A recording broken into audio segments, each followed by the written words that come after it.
Protect your child's right to fail. Be emotionally prepared for the challenges your child will face in the coming year, particularly as she battles her way through transitions and milestones. She will take her cues from you, so project confidence in her and in your ability to refrain from rescuing her from the challenge of these transitions and milestones. Keep your eyes on the prize of autonomy and competence, and remember that failure is going to be a vital part of her education, as vital as math or English or science. To that end, protect her right to fail. Give her the time and space she needs to be disappointed in herself. Finally, encourage her perseverance as she picks herself up, dusts herself off, and learns from experience that she is capable of rebounding from those failures. These guidelines don't change much over the years between the first day of kindergarten and the last day of high school.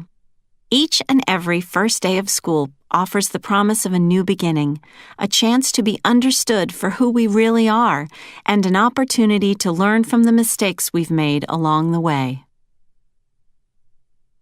Give your child a voice. From the very first day of kindergarten, it is vital that children learn to advocate for themselves. According to one kindergarten teacher, communication with teachers and peers is one of the main functions of kindergarten.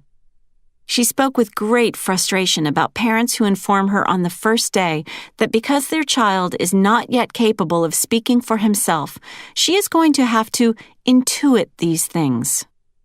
When I asked her, "What would you like parents to know their child can do that they don't think their child can do?" she shook her head, laughed, and replied, "These children are able to do so much more than parents are willing to believe, and they can speak for themselves." From the first day of kindergarten, she expects her students to talk to her and politely asks parents not to speak for their children. She explains that she wants her students to feel heard and understood, and in order to do that, they must be able to communicate with her. Furthermore, she expects her students to talk to each other before seeking her intervention. They have to spend the time trying things out and messing it up, learning how to make themselves heard and making mistakes in those communications, or independence won't happen. Kids are not born knowing how to negotiate for themselves, and it takes a long time, she said. As social interactions get more complex with age and maturity, teachers will expect students' ability to communicate to improve along with their ability to reason and think critically. Teachers respect students who are able to stand up for themselves and self-advocate.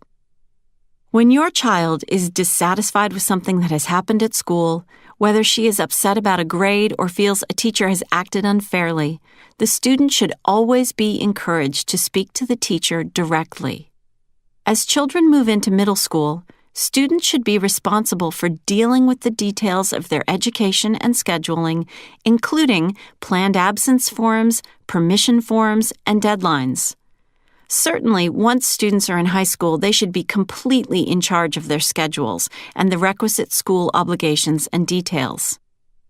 If you are worried about your child's ability to conduct these more challenging middle or high school conversations, help him prepare for it.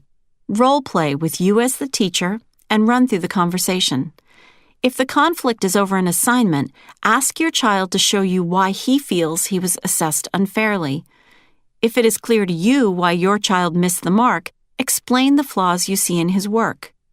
If this is too hard for your child to hear, imagine what the teacher might have thought of the work and frame your observations in that way. If your child still feels he is being misunderstood and has been treated unfairly, encourage him to prepare a defense.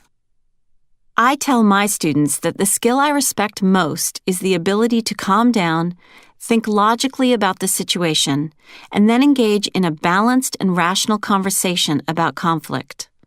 I am always going to be much more willing to change my mind, or a grade for that matter, if the student approaches me with a reasoned argument for change. Have him write a script if he is so anxious about the conversation that he does not think he can think on his feet. Remember that truth often lies between two perceptions. I trust my children, and yet I am aware that truth is slippery, a subjective and elusive beast. Truth is subject to human frailty and flaws in perception, and this applies to even the most trustworthy and honest children. If you approach your child's teacher or another parent with the assertion that your child is completely free of fault, you are going to lose credibility before you've even begun to advocate for your child.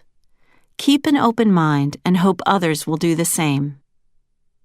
After talking with many parents about their child's behavior at school versus their behavior at home, it's become clear to me that the child you know at home may not be identical to the child his teachers and other students know at school.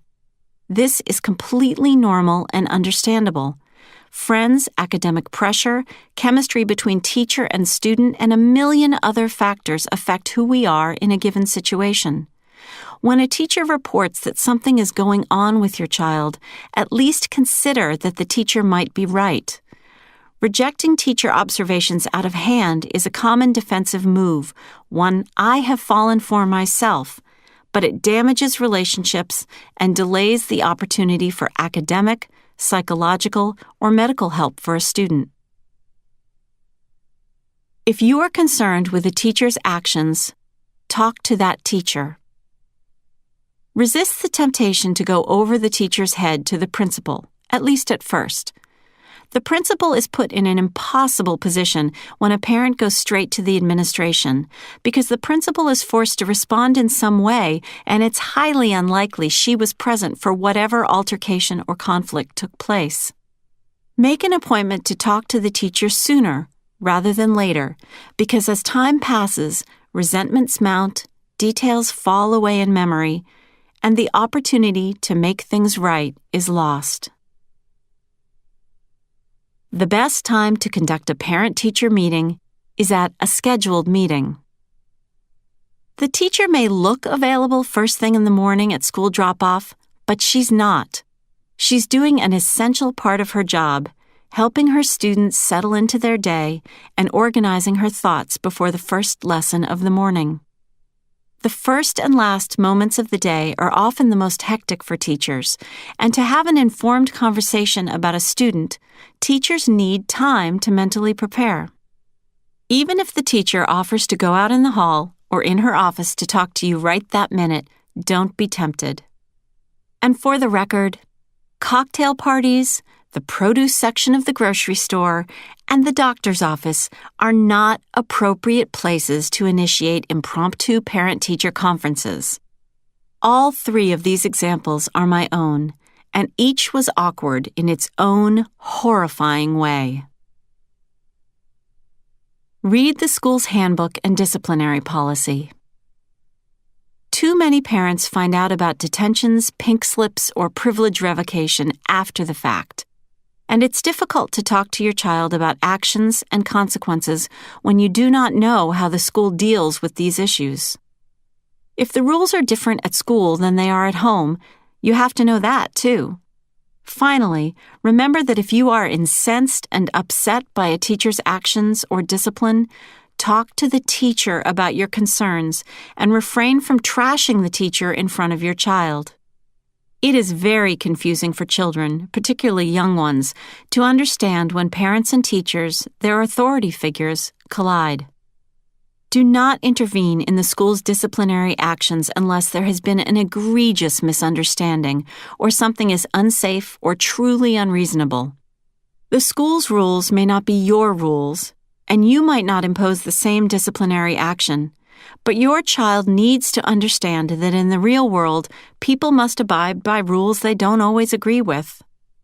Your child needs to own up to the consequences of breaking school rules, rebound from that, and move on with her education. Parenting children through school crises is an emotional, painful process.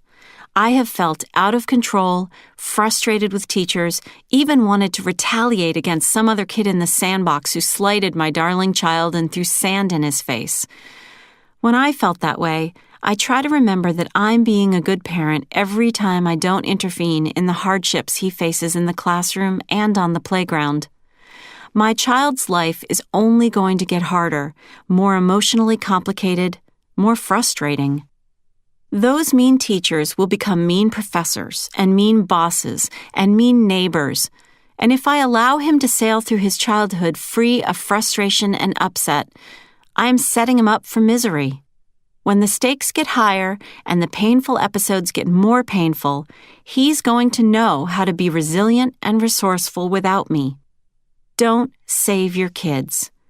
Let them learn as early as kindergarten how to walk up to someone who has misunderstood or mistreated them, stand up for themselves, and be heard. Support the student-teacher partnership, even when it's challenging. The relationships children forge with their teachers can become some of the most important of their lives. I don't know anyone who does not have fond, lasting memories of at least one teacher, and when I asked people to share their very best memories of teachers, along with why those teachers meant so much to them, the responses came pouring in. Honestly, the hard ones were the best ones, the ones who also seemed to take a personal interest and work with you to help you succeed. Sister John Andre, my 6th grade English teacher, was so excited about grammar. She would turn away from the board while diagramming a sentence to literally clap her hands with excitement.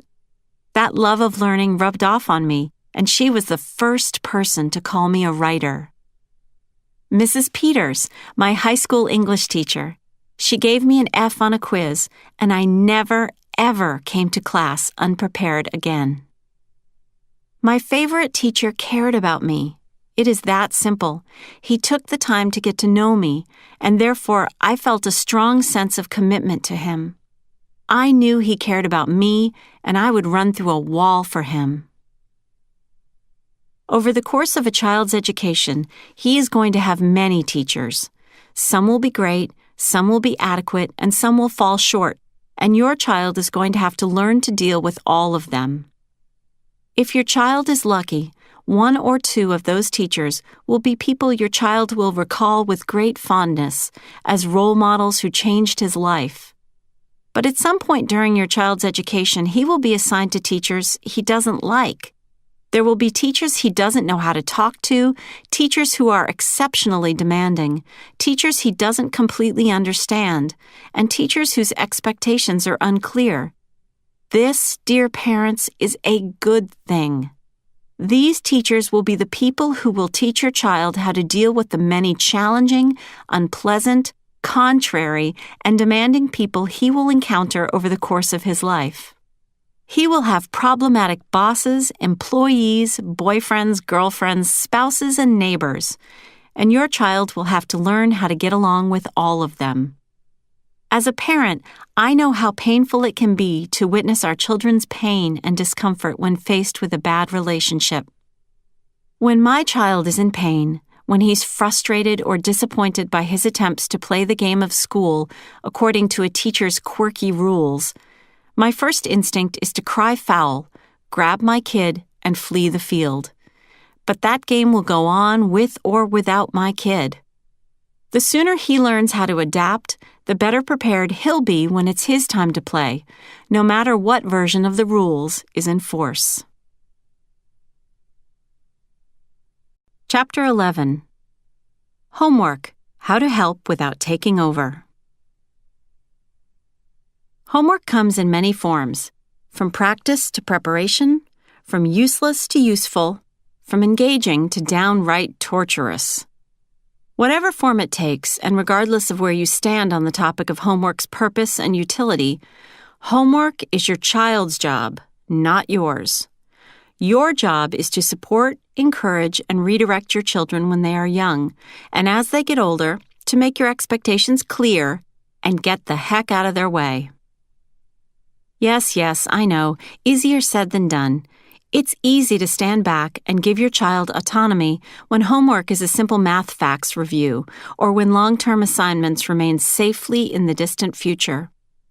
However, when the whining and the complaints of, "But I don't want to do homework," and "It's too hard," rise to a shriek, it is tempting to take over or simply divulge the correct answers so the torture can end and family members can get on with their lives.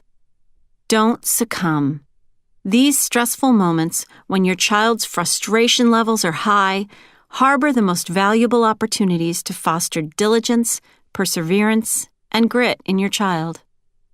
Kids learn the most about sticking with a task when it's hard, when they are sure they will never figure something out, or when they are suffering the consequences of their own procrastination or botched planning. Even more important, homework that's challenging is more valuable from a learning perspective than easy homework, so stick to your guns. Be strong. When that poster for the science fair looks like a glue-smeared mess and it's an hour past bedtime, that's precisely when you should step back and walk away. It may seem harmless to step in, but the damage is cumulative. Every time you take over and rescue your child from working out a challenging math problem or thesis statement on her own, you undermine your child's sense of confidence and autonomy. Completing the task herself is its own incentive, a reward infinitely more important than grades or test scores. Think long-term goals. When tonight's stressful homework assignment has been forgotten, she may not even remember that poster, or the specific math problem that tripped her up, or the thesis statement she could not get just right. What she will retain, however, are the long-term benefits she gains when she unravels that math problem on her own, or guts the science experiment out until she reaches a conclusion all on her own. She may also feel disappointed in her efforts or her abilities, or embarrassed the next day when she faces her teacher and her class with an incorrect answer. But these are her lessons to learn. Your job is not to save her from disappointment or embarrassment, but to sympathize, support, and help her find the strength and skills she will need for tomorrow night's assignment. Let her find what this student found when she did battle both with math and her better angels in the middle of the night. One night, when I was working on the last problem on a particularly hard math assignment, I had the thought, what if I stopped working on this last proof? What if I gave up? I knew I could do the work, but it would take a long time, and I did not want to do that.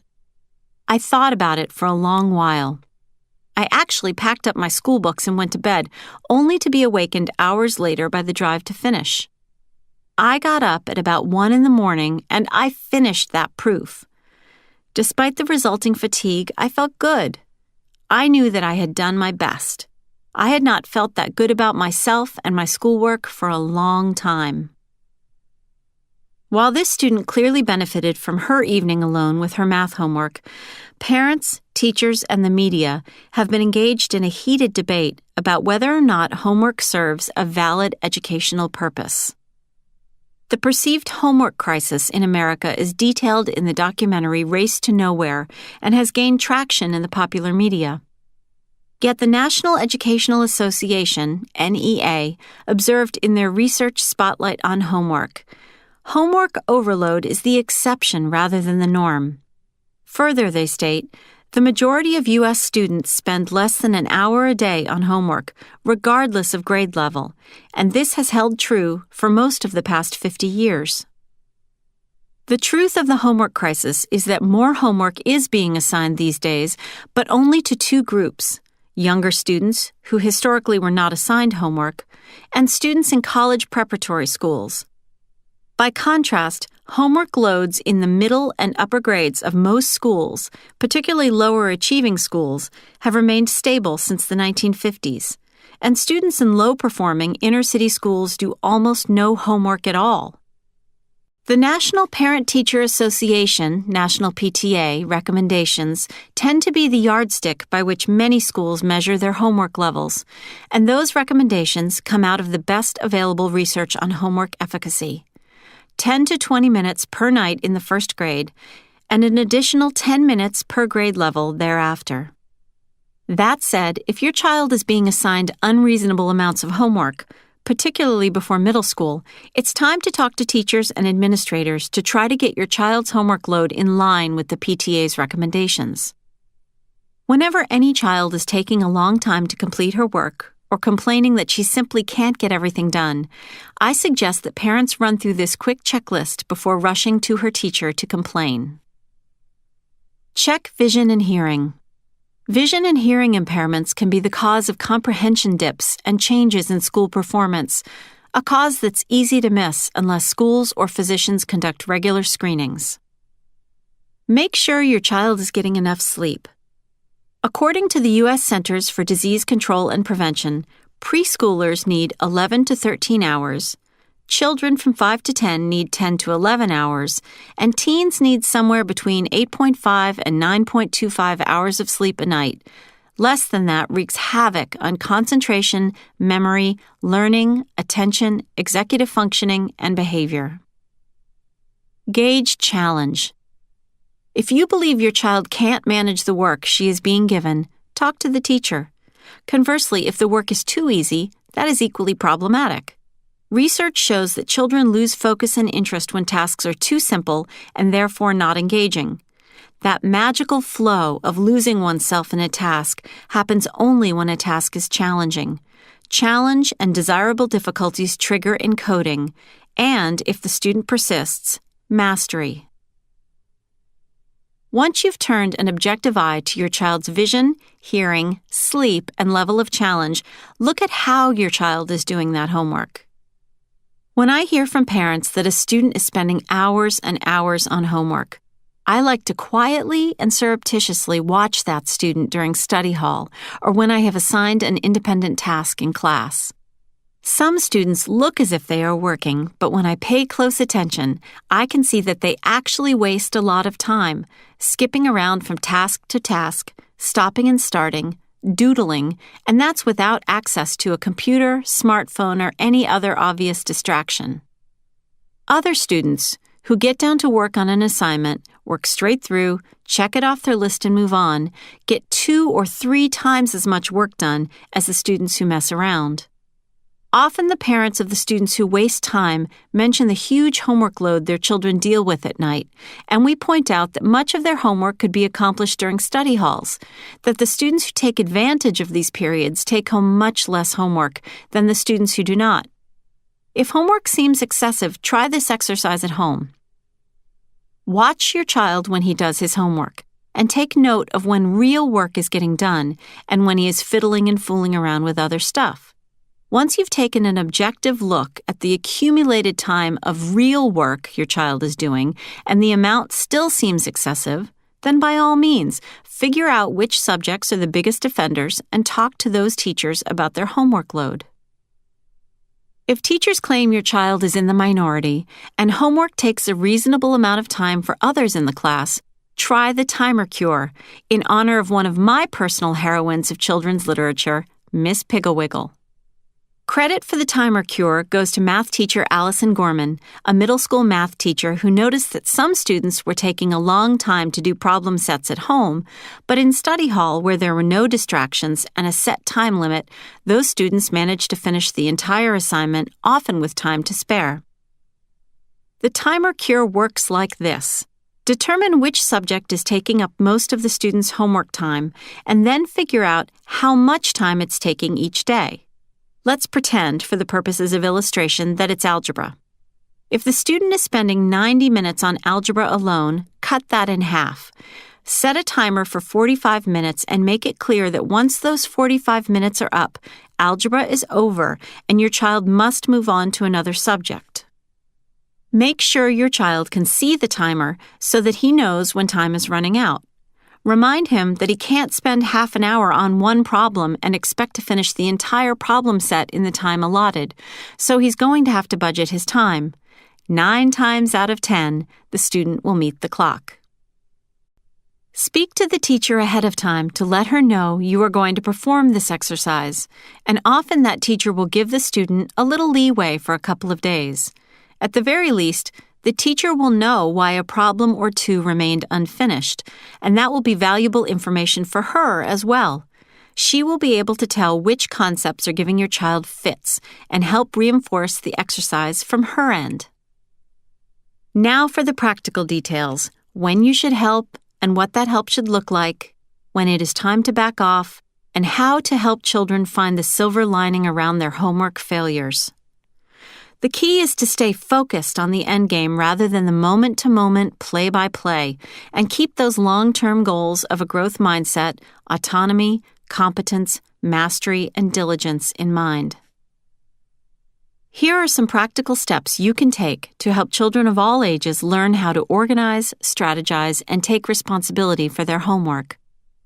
For young children, parents will need to teach these steps at first in order to form good habits, but over time, you should expect your child to take ownership of these tasks. If your child is older and she has never had to step up and take charge of her own learning, giving her control over these first steps can be an ideal place to start. Fuel up. Our brains can't work well unless we are nourished and hydrated. Prepare, or encourage your child to prepare, a healthy snack and drink of water in order to top off the energy his brain needs to be alert and awake for the work ahead. Get rid of distractions. Even small distractions, such as switching between tasks or a momentary lapse in concentration, can lead to mistakes. A recent study showed that even a 3-second distraction can double the number of mistakes people make on tasks, likely because the distraction caused the details of those tasks to slip out of short-term memory. Find a quiet, distraction-free space for homework time. Understand expectations. Know what teachers expect from your child.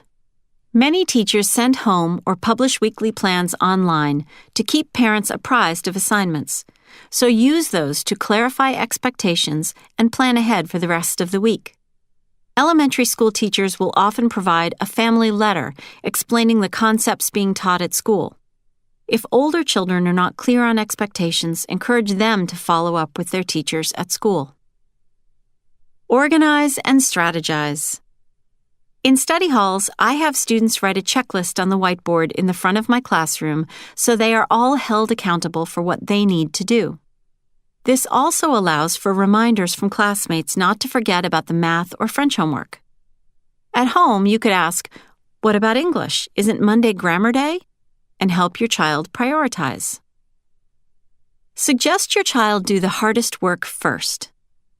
Research shows that self-control is a limited commodity in the human brain, and reserves are likely to be at their highest levels at the start of homework time. Evaluate the end product. Teach kids to pause at the end of an assignment and at the end of the homework period and evaluate if the assignment has been completed according to instructions. Some teachers ask parents to sign off on homework, but move kids in the direction of being able to evaluate on their own whether or not their work meets expectations. Once children are able to do this, inform the teacher that you will no longer be signing off on their work, that the child is responsible for signing off on her own homework. Complete what can be completed. If, after repeated attempts, your child cannot complete all of the work, encourage her to break the assignment down and do what she can. Here is where it's important to speak with elementary school teachers about expectations.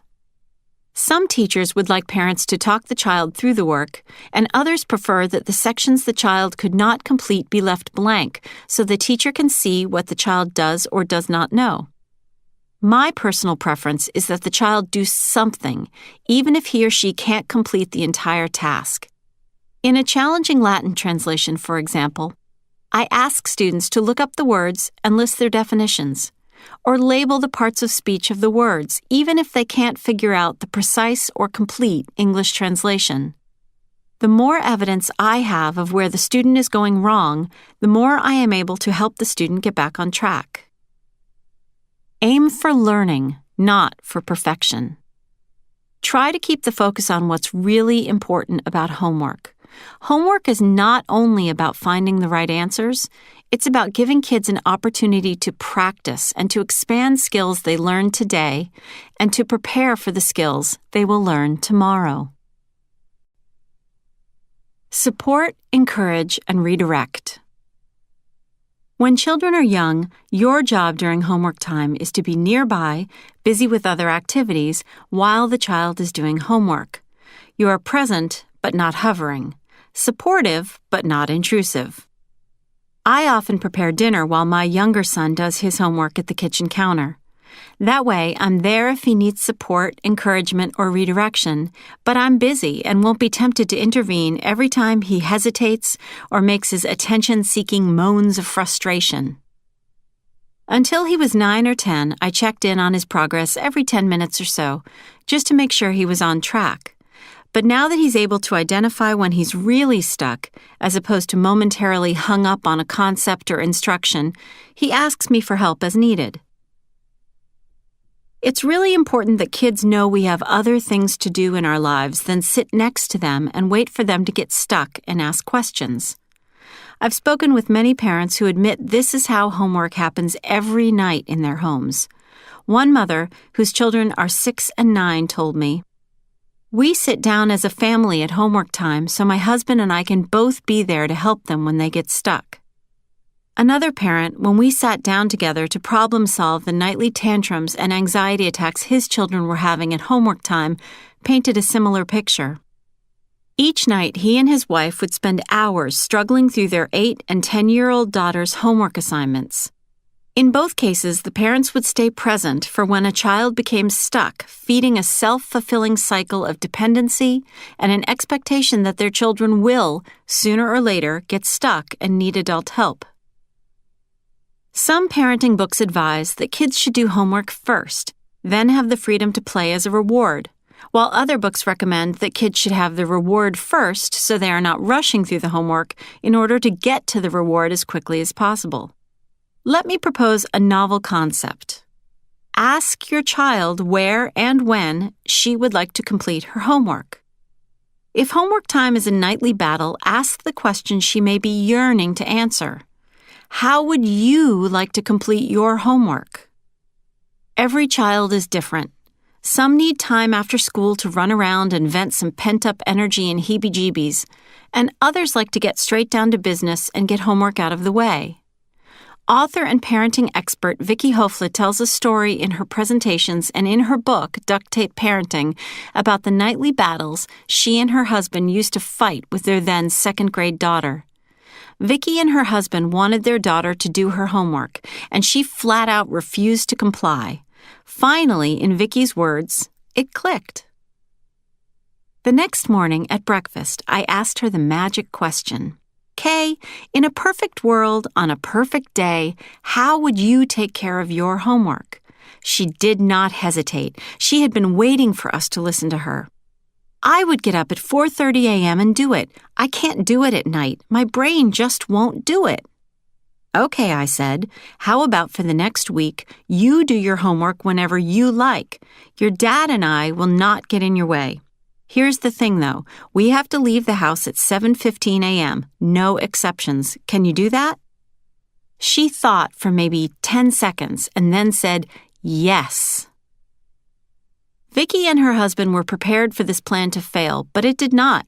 Not only did their daughter set her alarm clock and get up the next morning to do her homework, she continues to be an early riser and, according to Vicki, continued to do her homework at 4:30 in the morning throughout college. Once your child has selected a time and place of his choosing, give him time and space to struggle. Make it clear that you are nearby taking care of your own responsibilities while he takes care of his. If you have been helping with homework up until this point, this switch-up is going to be a real challenge. But like those toddler temper tantrums that required you to stick to your guns until the battle passed, the homework temper tantrum will end as well, and your student will be more independent and confident for your efforts. While studies on homework effectiveness in children reveal that homework before middle school has little academic value, there are non-academic benefits to be gained from the nightly task of homework.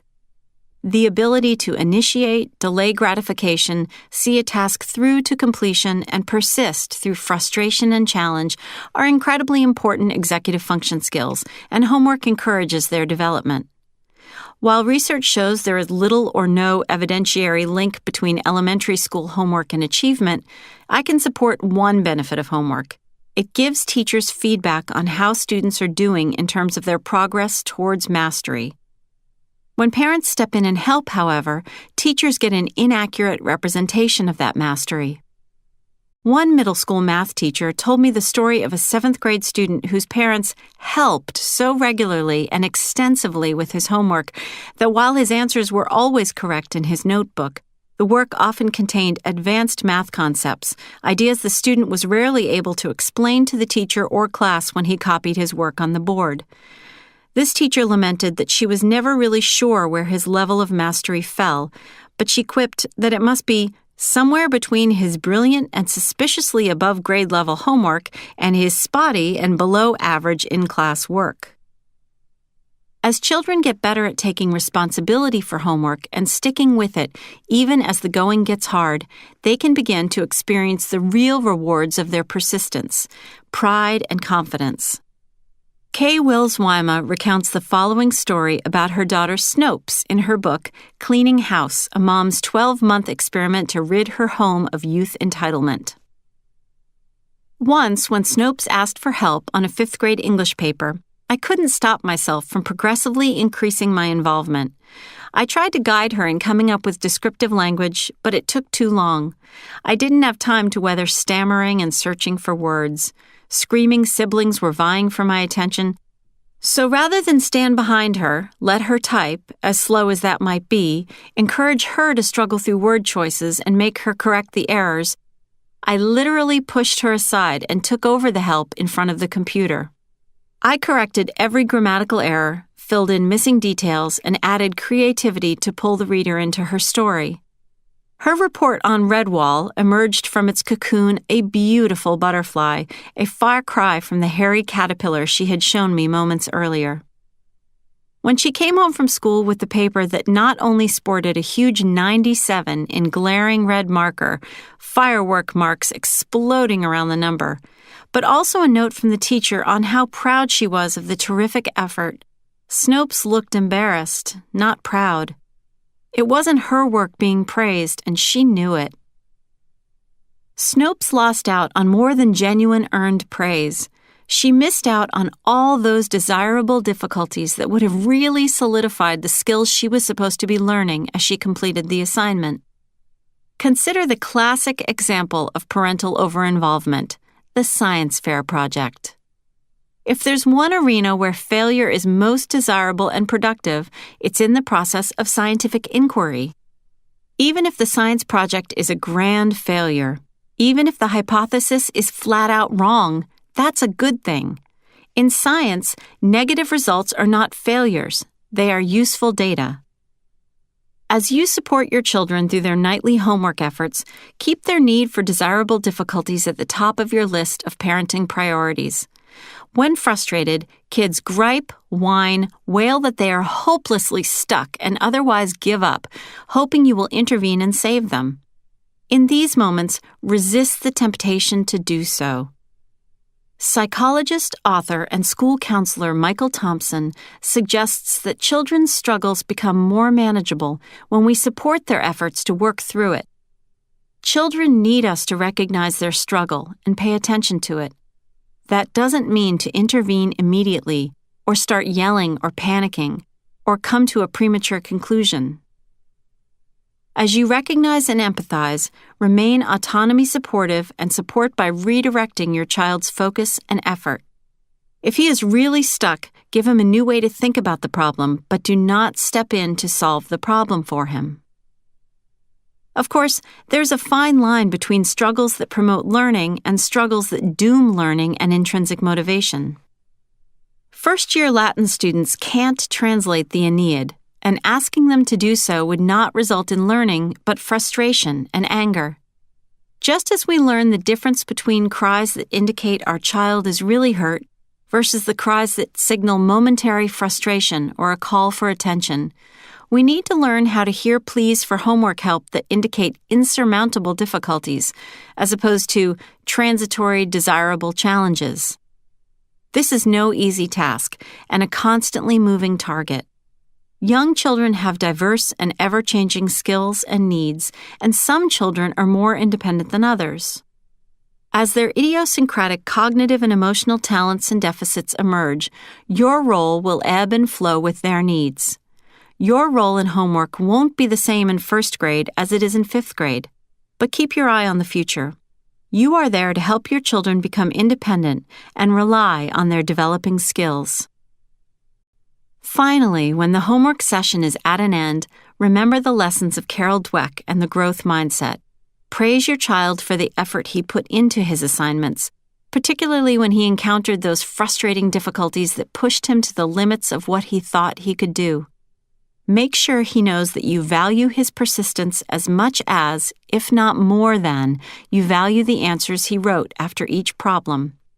Whenever possible, reiterate the concept that the harder we work and the more we stretch our brains, the smarter we become. Clear expectations and room to learn. Once your child is in middle and high school and those executive function skills have started to kick in, it's time to remove yourself from your child's homework duties. Around the beginning of middle school, when research shows that homework begins to have an academic benefit, homework takes on an increasing academic relevance. Homework, when carefully planned and prepared, is not busy work. Quality homework shores up knowledge that has already been encoded and pushes students to apply that knowledge to new contexts. This final aspect of learning, in which students create answers rather than merely recalling them, is called generative learning. Homework that promotes generative learning offers students opportunities to play with skills, exercise some trial and error, and create their own answers. While generative learning is vital to mastery, it is also hard. Generative learning does not come easily, and when this valuable and precious kind of learning is going on, expect to see some blood, sweat, and tears. It won't look like elementary school homework, in which answers fit tidily in squares pre-printed on math worksheets. Generative learning, when done right, should travel outside the lines, disregard boundaries of subject matter, and stretch students' abilities to the limit. I had the opportunity to witness a particularly messy display of generative learning recently when I served as a practice judge for a middle school First Lego League team. First Lego League is an educational robotics program in which teams of kids invent a solution to some problem they have identified out there in the world. When it came time for the students to run through their presentations, I squirmed in my seat and held my tongue as the students tried and failed and tried again to communicate solutions to the problems they had identified. It was all I could do to keep from holding my head in my hands as their prototypes failed to work as planned, and they argued about workarounds and last-second improvisations these mishaps caused. I was anxious about how they would fare in the real competition the next day, as these prototypes were clearly not ready to be deployed in the real world, let alone in front of a panel of judges. The next day, I received an email from the team's parent supervisor to thank me for my help and to announce that the kids had received an award for their work. Specifically, they were honored for the way they approached the challenge they were given and for the manner in which they embodied the First Lego League core values. Notably, the core values state, "What we discover is more important than what we win." All of that failure that nearly gave me an ulcer, resulted in a great learning experience for the students. In order to take advantage of the more complex generative learning assignments kids face in middle and high school, some students may continue to need guidance where the executive function skills come into play, such as with long-term planning and time management. However, these maturing students should be maintaining their own plan book or calendar and beginning to take responsibility for their work and deadlines. Certainly once high school begins, homework should be completely under students' control, and unless they want to talk through an assignment or get your feedback on an idea, parents should not be involved in homework at all. Think back to your childhood, to those days when you simply felt ready for the school day, when you had worked hard on your homework and felt really confident and prepared. Remember those mornings walking to school or riding the bus when you could not wait for the day to start because you were not just willing to be called on, but eager to show off what you'd accomplished the night before. Keep that feeling in mind when you are tempted to take over your child's homework. Don't deprive her of those feelings of competence. Let her experience both her failures and her successes, and let her take ownership and pride in her work and abilities. You can cheer her on as she progresses, but you can't sit next to her at the dining room table and hold her hand forever. This is her journey, her personal quest to slay her dragons and secure her just rewards. Chapter 12. Grades, the real value of a low score. I received an email last year from Maggie, a worried and desperate mother who wrote to ask my advice about her son, John, who was about to be kicked out of his gifted magnet school due to his failing grades. As the other schools in her family's district were dreadful, so dreadful the principal and many of the teachers had just been fired, she was desperate to keep him enrolled at his current school. A meeting had been set for the following morning with John's teachers to decide his future. I admit that I am guilty of all sorts of overparenting crimes, like catering to my kids for picky eating or bringing my son his lunch if he forgets it. His shelves are lined with trophies, and he has several medals for perfect FCAT scores and math meet competitions. He has never had to study or barely lift a finger in order to achieve high marks or win his school's Pride Award, highest mark. Gifted school is making him work like he has never had to in his life, and he's been failing his strongest subjects, math and language arts. I think I have done all I can without actually following him to class and listening in. I nag and push and keep my fingers crossed. Now that John has received these failing grades and the consequences might just be expulsion, he claims he really wants to stay at his current school. He has never expressed actually wanting to go to school, any school, so I think this is a good sign. I suggested the following plan to Maggie. First, she should sit down for a serious talk with John in order to figure out whether or not he is truly dedicated to keeping his place in his current school. I told her to be honest, to explain how dire the situation has become, and describe his other school options in the district. Finally, she should tell him she has a plan, but only if he is truly willing to do what it takes to reclaim his spot at the gifted and talented school. If John says yes, that he is ready and willing to do what it takes to stay in his current school, then it's time to reveal Maggie's new expectations for John. School, and all it entails, will be John's responsibility, the homework, organization, planning, all of it. Maggie will not nag, remind, cajole, or otherwise interfere in his efforts to succeed. John agreed to these new expectations, and they shook on it. The next day, Maggie met with John's teachers, described his newfound drive to earn his place at the school, and made the case for a probationary semester, 3 more months for John to prove himself and his commitment. John's teachers, sensing her desperation, granted her wish. Maggie promised to keep in touch, and my 3-month wait for news began. In my experience, even parents who are enthusiastic about promoting autonomy in their kids get nervous and start second-guessing themselves when actual failing grades are at stake. Even the most stalwart, autonomy-supportive parents can be tempted to fall back on controlling and directive behaviors when failing grades mar their child's grade report. However, these D's and yes, even those ugly, frightening F's, can prompt a child to step up, take charge, and find his drive.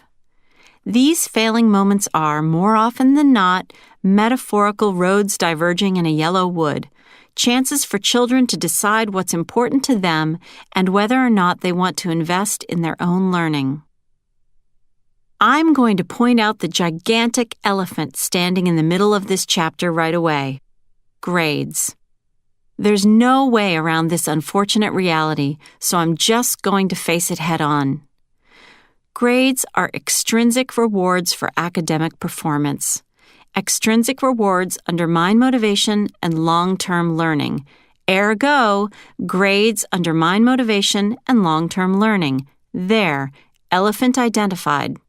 I'd love to remove the elephant from the room altogether and replace it with something less unwieldy and more attractive. But as our system of education is currently based on the exchange of grades for performance, I have no choice but to talk about how to retrain our brains and our children to look past the beast and see the other more meaningful rewards that grades obscure. Over the years, my students have shared their many frustrations with grades and the impact they have had on learning and motivation with me in conversations, and more often in essays and journaling exercises. Their collective frustrations are beautifully summed up in an essay this high school student wrote about her experience of elementary and middle school. Before third grade, when scores and percentages did not matter, I wrote freely and honestly about what made me happy. But then foreign numbers began appearing on my papers, numbers representing other people's approval or disdain. At first, those numbers were inconvenient little shapes that hindered my ability to write without care. But soon, I began to rely on those numbers. I became addicted to A's, craving more when I got snatches of praise. And I started to drift away from what I'd been writing as a younger child. Before I realized it, I was writing for those little crawling black shapes and red marks. Students are not the only ones acknowledging the detrimental effect of grading. Teachers are increasingly writing and talking about the harm grading does to their students' learning and the fragile student-teacher bond. High school English teacher Casey Potts repeats some version of the following speech to his students at the beginning of each school year. I will say many times that grades are the worst thing that ever happened to learning, and until you find a way to establish a healthy relationship with them, they will torment and frustrate you, have you worried and stressed out, will make you sometimes feel not so good about yourself. Of course, you are better at some things than you are at others. One of education's tasks is to help you recognize your strengths and weaknesses. Try to avoid the compare game whereby you judge your performance by comparing it to that of others. Doing so is both inevitable and counterproductive. The issue is not what others can do, but what you can do. Many of you aspire to high grades because you see them as a ticket to the college of your choice. And yes, grades do matter. But are they an indication of what you can do? The better motivation, learning how to do something well. Getting an A measures that the student knows how to play the game of school. It does not always, as practiced, demonstrate real mastery of material.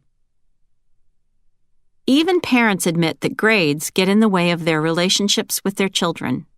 I never thought I'd be this kind of mom, but here I am. Grades are stressing me out. I think about my kids' grades all the time, every day. I know it's wrong and it's stupid, and I know the kids get mad at me when I do it, but I can't help it. And these days, I feel like it's all I talk about with them. Grades, or any other attempts to classify students according to achievement, have been a thorny reality of academic life since the first days of education in America. The earliest examples of report cards come from 1817 and focus mainly on how attentive, orderly, and prepared students were for their classes, and don't contain any mention of academic achievement. This was judged based on end-of-term examinations, or as the president of Harvard called them in 1857, a test of scholarship. They were conducted as written examinations, one-on-one discussions with an instructor or before a panel of examiners, much like a modern dissertation defense. Even in the early days of grading, teachers and administrators were dubious as to their utility in measuring learning and mastery. The president of Yale, Reverend Timothy Dwight V, expressed his concerns about the imperfections of the emerging examination and grading system in 1898. There are, to say the least, 2 or 3 very marked evils and imperfections in the system. One of them has already been hinted at, the impersonality, if the expression may be allowed, which is inseparably connected with them, that is to say, the necessary absence of personal communication between the mind of the examiner and the mind of the one who is examined. Given the long-standing discontent with our system of grading, it's odd that test scores and grades have gained such power in education. We talk about them every time our kid walks through the door at the end of the day. How did you do on that French test? We get reminders of them in the mail in the form of progress reports, midterm reports, and report cards. Modern software platforms give parents the ability to check in on grades 24/7 from the comfort of their homes.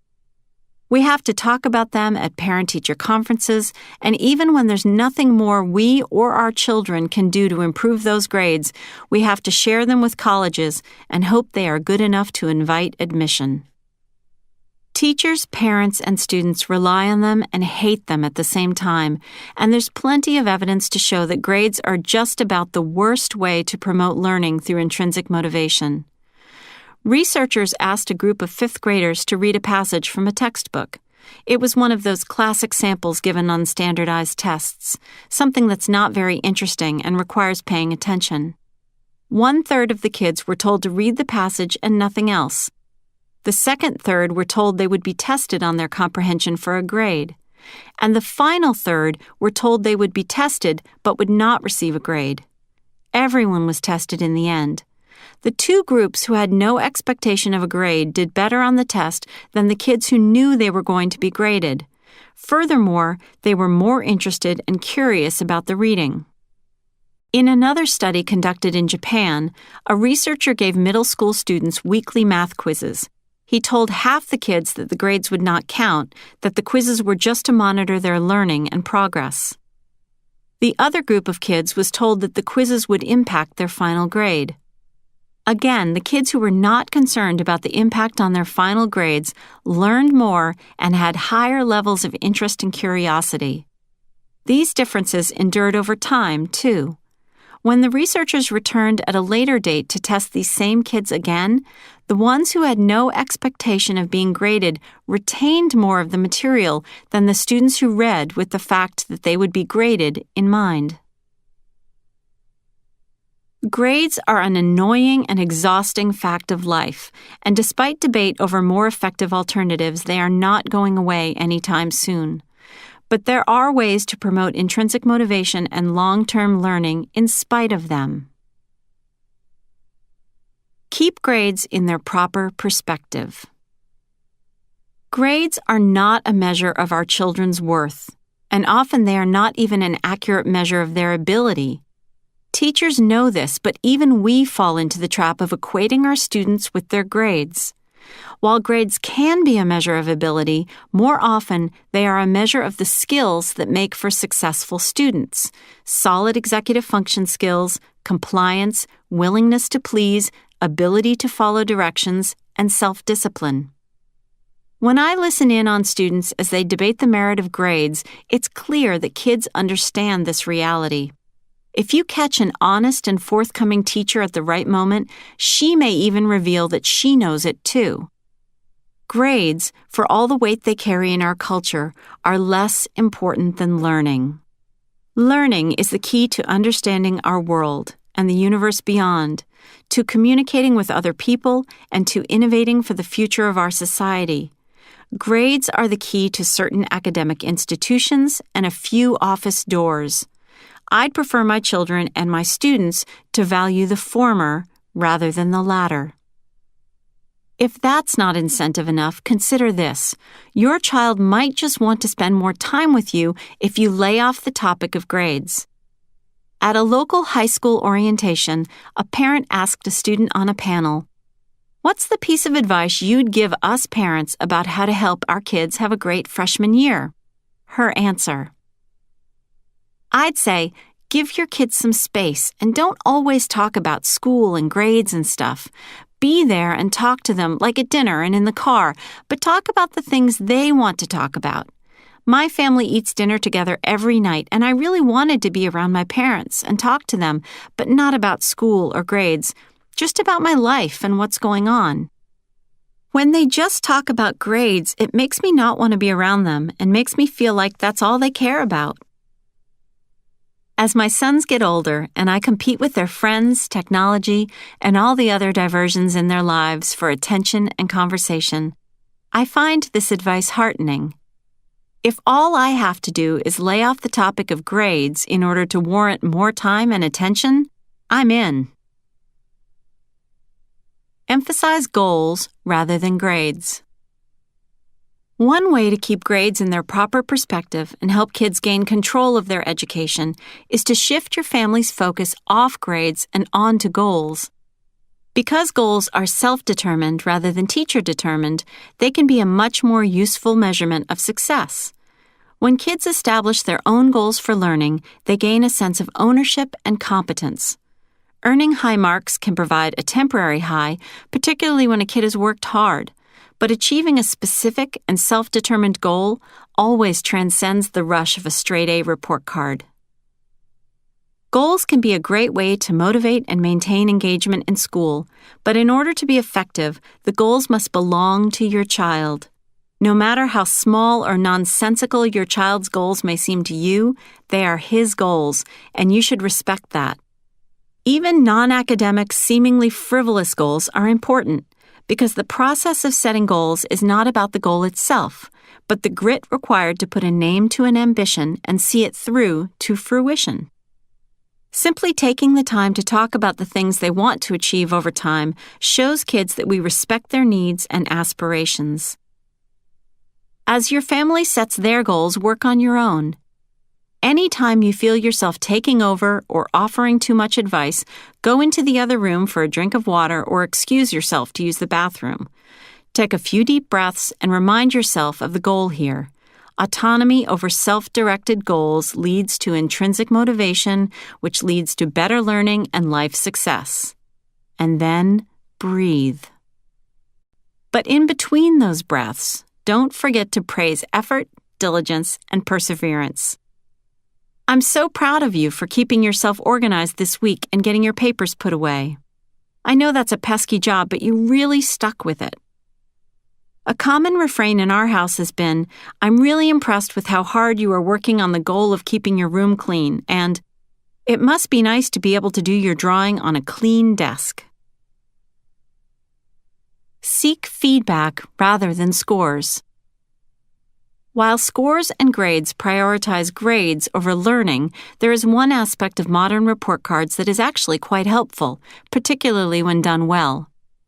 Narrative comments and feedback on students' performance, according to research, are better than grades at both promoting kids' self-motivation to learn and boosting their achievement. Elementary school teachers do a good job of providing feedback on report cards, but as soon as grades take over from narrative comments as the main method of evaluation, students and parents begin to lose out. When teachers offer information such as, "You did a great job of planning your ideas for this paper and formulating your thesis, but your body paragraphs don't address the question raised by the thesis," in response to a rough draft of a paper, the student has information that praises the positive elements of her work, addresses failures, and gives useful information she can use to improve performance.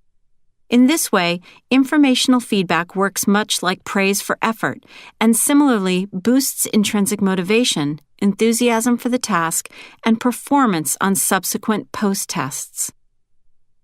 Because grades don't give parents or students any information about the specific skills or, in education lingo, competencies a given student has achieved mastery of, many schools are moving to an assessment method called standards-based grading and abandoning point-based grading altogether. Standards-based grading assesses students on the skills or competencies a school has decided that a student should learn in a given year. For example, if a student is using the comprehensive list of skills outlined in the Common Core State Standards, and the second grade math standard requires that a student know how to represent 100 in groups of tens, the teacher will be able to report to parents on whether or not their child has mastered that particular skill. Whereas a B grade says nothing about a child's mastery of particular skills, the standards-based system is a boon to parents and administrators for just that reason. It conveys specific, useful information we need to know in order to determine how students are progressing toward mastery of their grade-appropriate skills.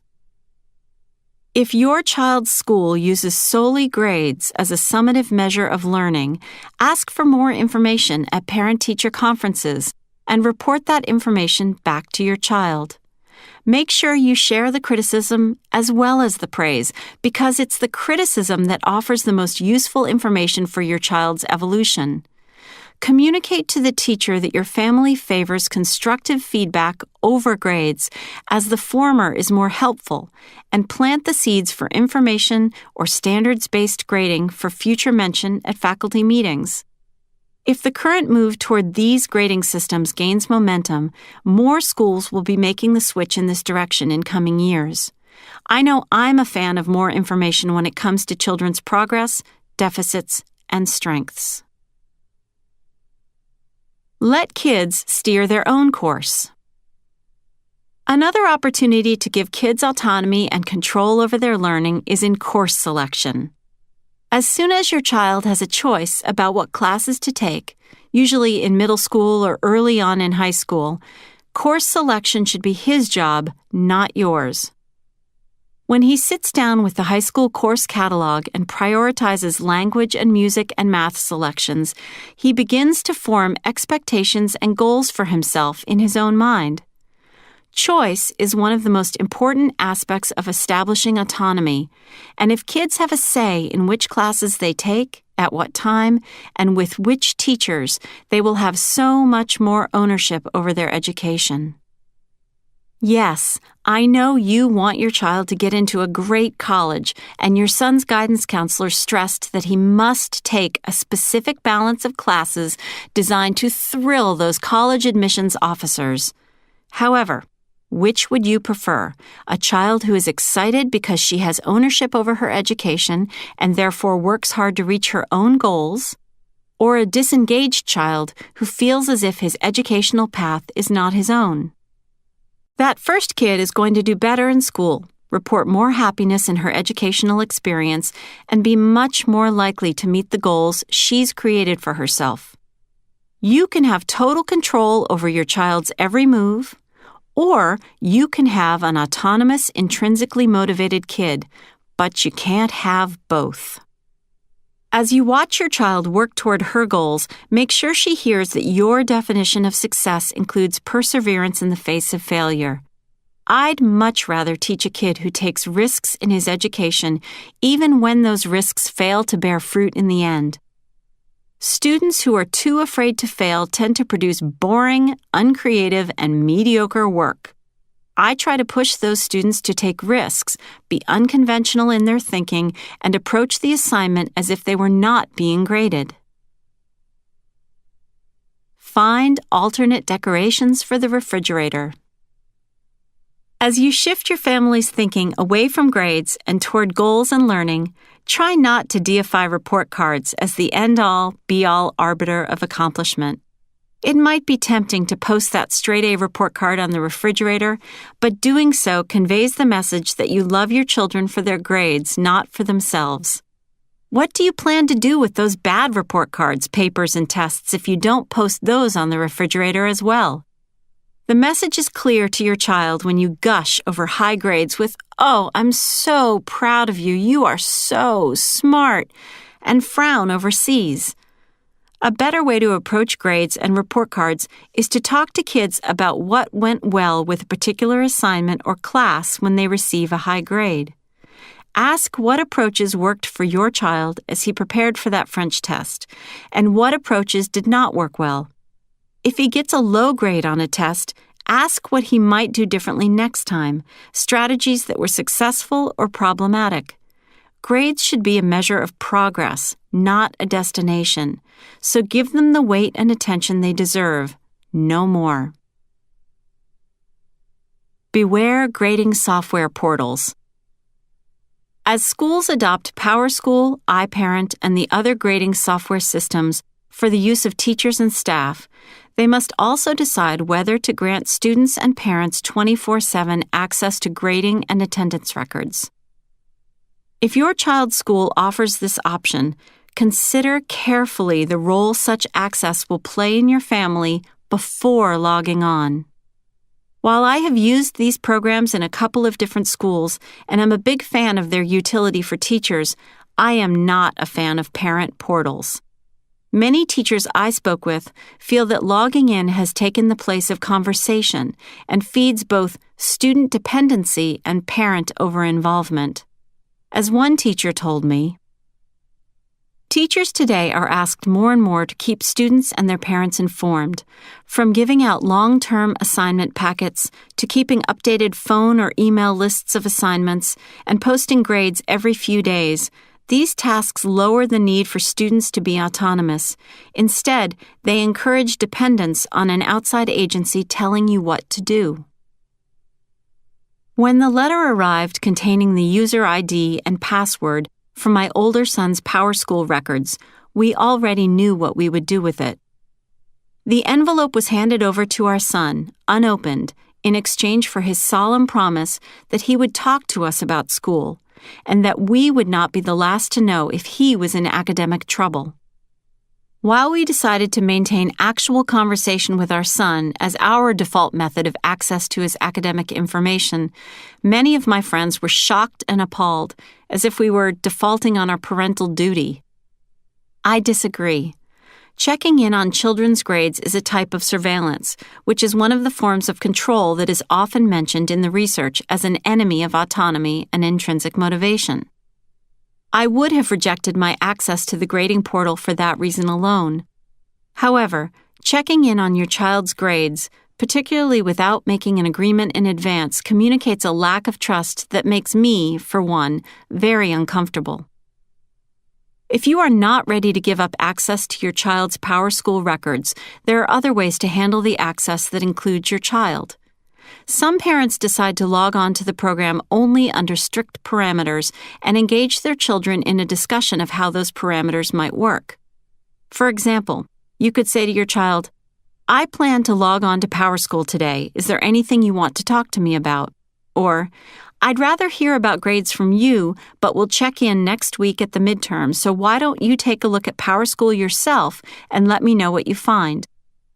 This way, your child can be in control of the information and learn how to rise to the challenge of initiating hard, or great, conversations. If you do decide to forego the parent portal, you might want to send a note to your children's teachers explaining your decision to make your child responsible for communicating information. If I know a student is responsible for talking to his parents about grades, I make sure to check in with the parents from time to time if something has gone wrong or if his grade is in decline. If the teacher does not know that the parents are not checking in online, she won't take responsibility for encouraging the student to rise to the occasion from her end. Reinforce failure as opportunity. When students admit to me that they are scared to death to fail, I can sympathize. Of course they are afraid of failure. Most students are. They have been told that to fail is to shatter dreams of college, employment, and ultimately happiness. I am absolutely aware of the stakes faced in college admissions today, but I still maintain that learning for learning's sake and the opportunity to establish intrinsic motivation early in a child's education far, far outweigh the impact of a few low grades. And in fact, those low grades are necessary and beneficial lessons. However, how a child reacts and adapts to failures can mean the difference between soul-crushing despair and the impetus to step up his game. All of the research, interviews, and anecdotes I've read about successful people and their failures reveals that people who don't identify themselves as failures just because they have failed, who face their failures head-on and look for lessons in the mistakes, are the ones who emerge triumphant. Those who equate failures with being a failure, who go into denial, or seek to blame others for their failures are doomed to repeat their mistakes over and over again, gaining nothing from the experience. Ken Bain, author of the book What the Best College Students Do, describes people who see themselves as failures when they fail as people with contingent self-worth. If you have a sense of contingent self-worth, if your attitude toward yourself depends on whether you succeed or fail in a certain domain in comparison with other people, you may stop trying. Subconsciously, you decide that the best way to avoid losing is to stay out of the game. Teach your children to face failure and accept it as valuable feedback. Let them see you taking risks and failing, and talk about those failures as opportunities to better yourself. Tim Harford, author of the book Adapt: Why Success Always Starts with Failure, puts this approach simply. Biologists have a word for the way in which solutions emerge from failure: evolution. When viewed in that light, the proper reaction to failure is not to deny that it exists or to kill the messenger, but to evolve in response. 3 months later, Maggie emailed back to thank me for my advice and fill me in on John's progress. As per their agreement, Maggie stopped nagging and interfering and gave John the reins to his education. She successfully lobbied John's school for a probationary period of 1 semester. The result? Maggie stepped back, and as she did, John stepped up. Maggie wrote, "I think John really needed that bad year to learn how to study and to do things for himself, rather than to be accustomed to everything being done for him. I don't even have to prompt him to work, which I was fully prepared to do. He does it all on his own. Until now, it's been a total struggle for him to prove his answers and show his work. This year, he's finally getting it right. I'm glad he had his fail time at an earlier point rather than later. We all have to face it at some point in our lives, and I think he now understands what he's capable of. So far, so good." At the end of the school year, John was nominated for the school's Turnaround Student Award, and he continues to impress his teachers with his drive and determination. John's struggle was not, at its essence, about grades. Sure, those failing grades precipitated his transformation, but failing grades were merely a byproduct of John's inability to be responsible for his learning. Now that Maggie has agreed to step back, she's no longer his to-do list, alarm clock, chef, chauffeur, and tutor. She's simply his mom. Like most kids, John takes his cues from his parents. Your attitude about autonomy and grades will inform your child's attitude. It's that simple. She spends her days immersed in academic competition with her peers, fully aware of the relevance of grades to honor rolls and colleges, so why not be the one person in her life who doesn't fuel the raging fire of academic pressure and insecurity? I'd much rather be the person my kid wants to talk to over dinner about that funny thing that happened to his friend after math class, the movie he wants to see next weekend, his hopes and dreams. We have such a limited amount of time with our children as it is, so we might as well enjoy it while it lasts. My favorite view on the value of failing in high school comes from longtime high school teacher Jonathan Shea, who has seen the pattern of try, fail, and try again play itself out over and over. Students recover. People do it all the time. And the failure helps them learn about themselves. First, they learn that people want them to be okay. Second, they learn that they can overcome a problem, but that work and attention are more important than genius or perfection. Students need to fail, because this is when they learn to succeed.